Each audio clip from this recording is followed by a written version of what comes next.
Obligasyon ninyo ngayon na yung inyong mga anak bantayan.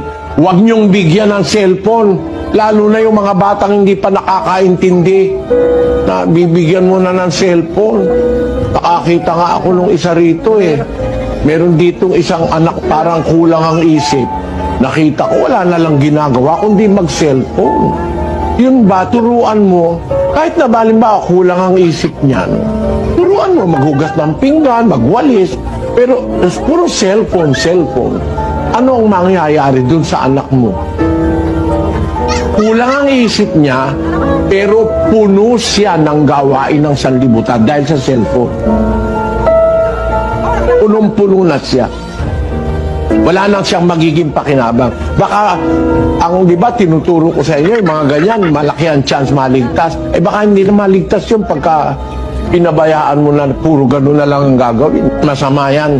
Huwag tayong konsentidor. Kung mahal nyo ang inyong mga anak, mga kapatid, bantayan natin ating kabataan. Addiction yan. At yung addiction na yan, maraming sisirain.